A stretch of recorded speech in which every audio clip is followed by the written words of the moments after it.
I was born Eric Arthur Blair in 1903 in Motihari, India, quite a world away from the English countryside that would later feature in my most famous work. His family, though, hailed from the English middle class. This background, a peculiar mix of colonial privilege and modest means, would profoundly shape Orwell's worldview. From an early age, Orwell exhibited a sharp intellect and a keen awareness of social injustice. I excelled academically, earning a scholarship to Eton, a prestigious English boarding school.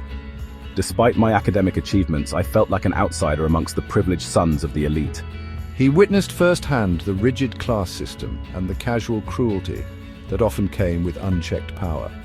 These early experiences instilled in him a deep skepticism towards authority and a profound empathy for the downtrodden. Orwell's writing often reflected his own experiences. My time at Eton provided ample material for my later critiques of societal hierarchies and the abuse of power.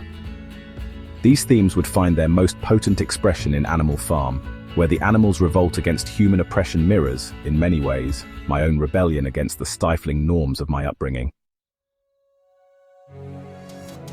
Instead of pursuing a traditional university path, Orwell chose a different route. He joined the Indian Imperial Police, serving in Burma for 5 years. This experience proved to be a turning point in his life, forcing him to confront the brutal realities of colonialism. Tasked with upholding the very system that perpetuated inequality and oppression, Orwell grew increasingly disillusioned with the British Empire. He witnessed firsthand the arrogance and hypocrisy of imperial rule. He saw how power, even when wielded with good intentions, could corrupt, and how easily it could be used to exploit and dehumanize others. These experiences left an indelible mark on his soul, fueling his growing sense of moral outrage and his burgeoning political consciousness. The seeds of Animal Farm were sown during these formative years. Orwell's time in Burma provided him with a visceral understanding of how power dynamics played out on a grand scale. He saw how propaganda and fear were used to control populations, and how those in power often resorted to violence to maintain their grip. These observations would later form the basis for his scathing critique of totalitarianism in Animal Farm. The Spanish Civil War proved to be another pivotal chapter in Orwell's life. In 1936, he traveled to Spain to join the fight against fascism, enlisting in the POUM militia, a leftist group aligned with the Republican cause. Orwell's decision to fight in Spain was driven by his unwavering belief in social justice and his deep-seated opposition to totalitarianism in all its forms. He saw the conflict as a battle between good and evil, a fight against the forces of oppression and tyranny. Orwell's experiences in Spain, however, were far from the heroic adventure he had envisioned. On the front lines, he witnessed the brutality and chaos of war firsthand. He was wounded in battle, shot through the throat, an injury that would have lasting physical and psychological effects. Perhaps more importantly, Orwell's time in Spain exposed him to the dangers of political extremism and the insidious nature of propaganda. He witnessed how easily revolutionary ideals could be twisted, and how quickly the fight for liberation could descend into factionalism and violence. This experience would have a profound influence on Animal Farm, particularly in its portrayal of the pigs' gradual transformation from liberators to oppressors. Animal Farm, published in 1945, was born out of Orwell's experiences and his growing disillusionment with the Soviet Union under Stalin's rule. Though initially hailed as a victory for the working class, the Russian Revolution had, in Orwell's view, devolved into a brutal dictatorship.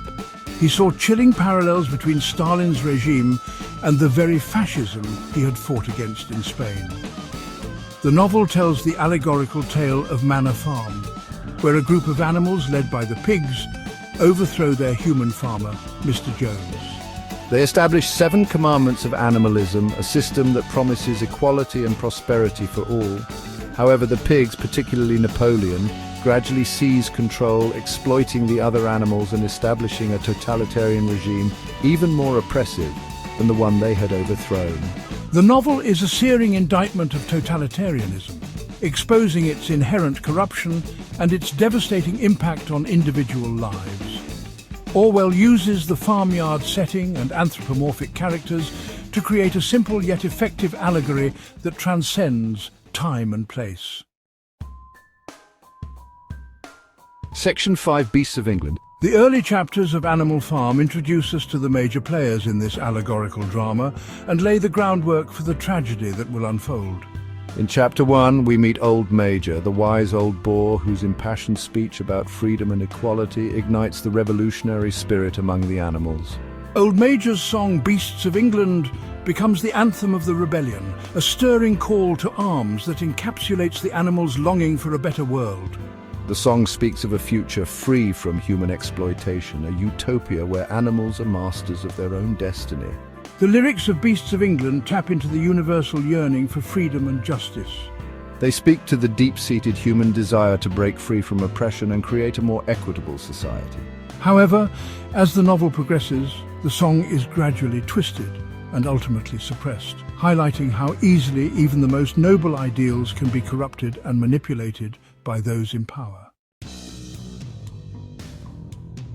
Old Major's death at the beginning of Chapter 2 paves the way for the emergence of new leaders. Two pigs, Snowball and Napoleon, take charge, each embodying different aspects of the revolution. Snowball, intelligent and idealistic, is committed to fulfilling Old Major's vision of an egalitarian society. He throws himself into the task of educating the animals, teaching them to read and write, and formulating plans for a windmill that will improve their lives. Napoleon, on the other hand, is cunning, ruthless, and power-hungry. From the outset, he shows a disregard for the principles of animalism, focusing on consolidating his own power and establishing a hierarchy with himself at the apex. He secretly raises a litter of puppies, training them to become his personal guard, foreshadowing the brutal dictatorship he will later impose. The contrasting personalities of Snowball and Napoleon represent the two sides of the revolution.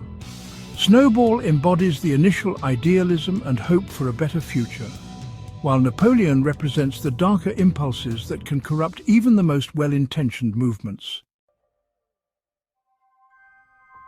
The seeds of conflict between Snowball and Napoleon are sown early on. Their differing visions for the future of Animal Farm create a rift that will eventually erupt into open warfare. Snowball's plans for the windmill, which he believes will bring prosperity to all, are met with fierce opposition from Napoleon.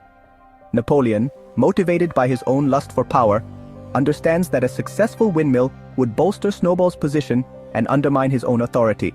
He resorts to cunning and manipulation, spreading rumors about Snowball's intentions and ultimately unleashing his trained dogs to chase Snowball off the farm, seizing control of Animal Farm for himself.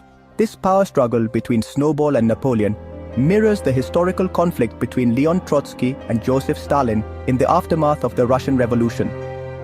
Snowball, like Trotsky, represents the intellectual and idealistic wing of the revolution, while Napoleon, like Stalin, embodies the ruthless pragmatism and lust for power that ultimately triumphed.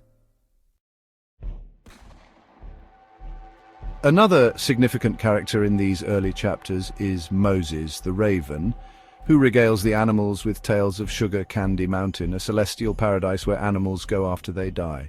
Moses is tolerated, even encouraged, by Mr. Jones, as his stories serve to pacify the animals and make them more accepting of their lot in life. After the rebellion, Moses disappears for a time but eventually returns, much to the pigs' initial annoyance. However, they soon come to realize the usefulness of Moses and his tales of Sugar Candy Mountain. Like religion in many societies, the promise of a blissful afterlife serves as a powerful tool for social control, dulling the animals' revolutionary spirit and making them more willing to endure their present hardships. Orwell's portrayal of Moses and Sugar Candy Mountain is a clear critique of religion, which he viewed as the opiate of the masses. He believed that religion, like Moses' tales, served to pacify the oppressed, offering them false hope and diverting their attention from the injustices of this world. The first two chapters of Animal Farm lay the groundwork for the tragic downfall of the animals' revolution. Orwell masterfully uses allegory, symbolism, and historical parallels to expose the dangers of totalitarianism and the corrupting influence of power. Through the contrasting characters of Snowball and Napoleon, he highlights the conflicting impulses that drive revolutions, while Moses and Sugar Candy Mountain serve as a cautionary tale about the seductive power of religious dogma. Animal Farm, though written decades ago, remains a chillingly relevant work, reminding us of the fragility of freedom and the constant need to guard against the abuse of power. It is a stark warning from the past, urging us to be vigilant in the face of tyranny and to never take our liberties for granted.